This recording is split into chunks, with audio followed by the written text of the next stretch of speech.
تاکہ جس شہر سے حضور علیہ الصلوۃ والسلام ہجرت کر کے مدینہ تشریف لے گئے تھے اور اہل مکہ نے حضور کو اذیتیں دیں، تکلیفیں پہنچائیں، کوڑے پھینکے، اوجریاں ڈالیں، آج اسی شہر میں فاتح بن کے حضور جلوہ فراز ہو رہے ہیں۔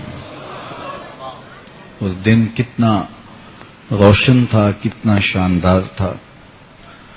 غزوہ فتح مکہ کا سبب قریش کی معاہدہ شکنی قرار پایا۔ یہ شان و شوکت کا زمانہ ہے۔ 10,000 کا لشکر جرار لے کر کے حضور مکہ کی طرف عازم سفر ہوئے۔ جب یہ اتنا بڑا لشکر مدینہ سے باہر نکلا تو اس کی ایک ہیبت تھی۔ ایک کتیا نے بچے دیے ہوئے تھے، وہ اس کو دودھ پلا رہی تھی۔ حضور نے ایک صحابی حضرت جمیل بن سراقہ رضی اللہ تعالیٰ عنہ کو وہاں کھڑا کر دیا، کہا تم یہاں رک جاؤ اور سارے لشکر کے گزرنے تک تم نے یہاں موجود رہنا ہے، کوئی اس کتیا کو نقصان نہ پہنچا سکے۔ یہ میرے حضور کا دیا ہوا دین ہے۔ چلتے چلتے مرہ زہران کے مقام پہ حضور نے پڑاؤ کیا۔ یہ مکہ المکرمہ کے قریب ایک علاقہ ہے۔ رات ہوئی تو حضور نے ارشاد فرمایا کہ کشادہ کشادہ خیمے لگاؤ اور ہر بندہ خیمے کے آگے آگ روشن کرے۔ حضور کی آرزو یہ تھی کہ مکے والے اس منظر کو دیکھ سکیں اور لڑائی کی نوبت نہ آئے، قتل و غارت تک ماجرا نہ جائے اور ان کے دل میں ہیبت پیدا ہو جائے اور وہ خود ہی اطاعت قبول کر لیں۔ اب لشکر گزر رہا ہے، کبھی کوئی قبیلہ جھنڈے تھامے جا رہا ہے، کبھی 10,000 کا لشکر تھا۔ تو ابو سفیان کی زبان سے بے ساختہ نکلا، عباس تیرے بھتیجے کی بادشاہت قائم ہو گئی۔ کہا بولے نہ بنو، یہ بادشاہت نہیں ہے، یہ نبوت کی شان ہے۔ جب حضور مکے میں داخل ہو رہے تھے، حضور کے سر پہ یمنی چادر کا امامہ تھا، کسوہ نامی اونٹنی پہ بیٹھے تھے اور آقا کریم علیہ الصلوۃ والسلام کو دیکھنے کے لیے چھتیں بھری ہوئی تھیں، لیکن حضور کا سر عجز سے جھکا ہوا تھا، حتیٰ کہ اونٹنی کے کجاوے کی جو لکڑی ہے حضور کے امامے کا کور اس کو چھو رہا تھا۔ اور حضور اس طرح مکہ المکرمہ میں داخل ہوئے۔ جو ہی حضور سین حرم میں داخل ہوئے، آقا نے اونٹنی پر ہی طواف کا آغاز کیا اور اپنی چھڑی سے حجر اسود کا استلام کیا اور اللہ اکبر حضور نے کہا۔ جب حضور نے اللہ اکبر کہا، 10,000 صحابہ نے اللہ اکبر کا نعرہ لگایا، مکے کی وادی گونجنے لگی، اللہ اکبر کے نعرے کا تسلسل قائم ہو گیا۔ پھر حضور نے خاموش ہونے کا اشارہ دیا تو سارے خاموش ہوئے۔ 360 بت تھے جو اطراف کعبہ میں نصب کیے گئے تھے۔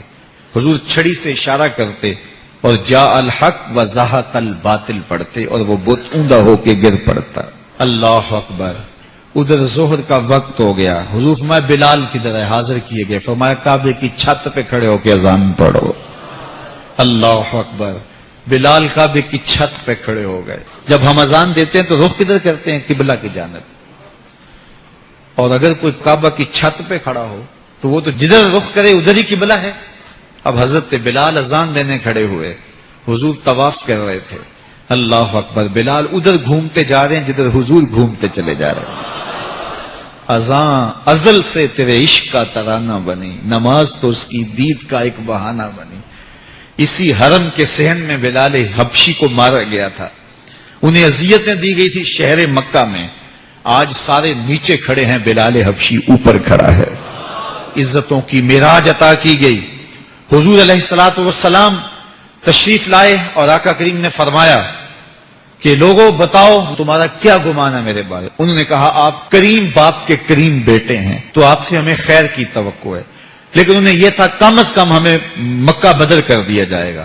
لیکن میرے حضور نے فرمایا آج میں تمہیں وہی کہوں گا جو حضرت یوسف نے اپنے بھائیوں کو کہا تھا، جاؤ چلے جاؤ، آج میں نے تم سب کو آزاد کیا۔ سن 8 ہجری کو یہ واقعہ ہوا۔ 9 ہجری کو حضور نے حضرت ابوبکر صدیق کی قیادت میں حج کے لیے قافلہ بھیجا اور 10 ہجری میں خود آئے۔ تو وہ منظر بھی شان و شوکت کا ایک عجیب رنگ ہے۔ اللہ تعالی ہم سب کو فتح مکہ کی برکتوں سے مالا مال فرمائے۔ آج میں دوپہر کو بیٹھا تھا تو وہ ایک شخص آ کے میاں صاحب کا شعر پڑھنے لگا، دیگر تے دن گیا محمد اوڑک نو ڈب جانا۔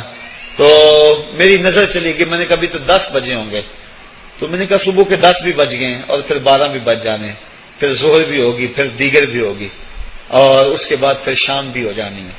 اب ہم دیگر تک تو پہنچ گئے ہیں، اب شام کے بدلکے بھی قریب ہو گئے ہیں، تو یہ دن ڈوب جانا تھوڑی دیر کے بعد۔ یہی مثال ہماری زندگی کی ہے، کوئی دوپہر تک آ گیا ہے، کوئی چاش تک آ گیا ہے، کوئی ظہر تک آ گیا ہے، کوئی عصر تک آ گیا ہے، اور کسی کی زندگی کا سورج بالکل غروب ہونے کے قریب آ گیا ہے۔ صاحبو، پتہ کوئی نہیں کہ ہمارا اگلا قدم کہاں ہے۔ اس سے قبل کہ کوئی حجت باقی نہ رہے، مجھے آپ کو اپنی زندگی پہ نظر ثانی کرنا ہوگی، اپنے گناہوں کا اور اپنی نیکیوں کا حساب لگانا ہوگا۔ ایک ترازو تو کل محشر کے میدان میں لگے گا، ایک ترازو ضمیر کی عدالت میں آج ہی لگانا ہوگا۔ ہمیں دیکھنا ہوگا ہمارے پلے کتنے عمل ہیں اچھے، اور جو اچھے عمل ہیں ان میں خلوص والے کتنے ہیں، لوگوں کے دکھاوے والے کتنے تھے، رب کے لیے کتنے عمل کیے اور لوگوں کے لیے کتنے کیے۔ تو پھر ترازو لگا کے ہم نے اپنے اعمال نامے کو آج ہی تولنا ہے اور وزن کرنا ہے، اور اپنی زندگی کو نیکی کا حسن دینا ہے۔ وقت کٹ رہا ہے، زندگی لمحہ لمحہ موت کے قریب ہو رہی ہے، قبل اس سے کہ کوئی حجت باقی نہ رہے، ہم ہاتھ ملتے رہ جائیں، پچھتاتے رہ جائیں تو کیا فائدہ ہوگا۔ بلکہ میں نے تو پڑھا کتابوں میں، علماء لکھتے ہیں قیامت کے دن تو نیکوکار بھی پچھتائیں گے۔ بدکاروں نے تو پچھتانا ہی پچھتانا ہے، نیکوکار بھی پچھتائیں گے۔ بدکار تو اس لیے پچھتائیں گے انہوں نے اتنے گناہ کیوں کیے، تو نیکوکار کیوں پچھتائیں گے؟ جب وہ اپنے اچھے اعمال کی جزا دیکھیں گے تو وہ پچھتائیں گے، ہائے جو چند لمحے ضائع ہو گئے وہ بھی کیوں ضائع ہو گئے، وہ بھی میں نے کیوں برباد کر دیے، وہ بھی اس راستے پہ ڈالے ہوئے ہوتے۔ تو آج مجھے آپ کو موقع ہے، ذرا نظر دوڑائیں نا، آج ہم کتنوں کو کندھوں پہ اٹھا کے قبرستان چھوڑ آئے ہیں۔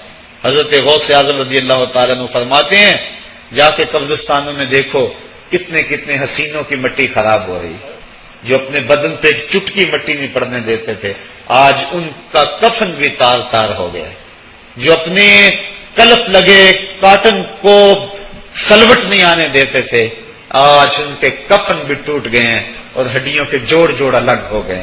تو وقت ہمارے اوپر وہ آنے والا ہے، کسی نے آج تک موت کا انکار نہیں کیا۔ میں نے لوگوں کو خدا کا انکار کرتے دیکھا، آپ نے بھی دیکھا، لیکن کوئی موت کا آج تک انکار کرتا نہیں دیکھا گیا۔ موت اپنا آپ منوا لیتی ہے۔ میں اور آپ موت کے بتدریج قریب ہو رہے ہیں، ہمارا اٹھنے والا ہر قدم ہمیں موت کے قریب کر رہا ہے۔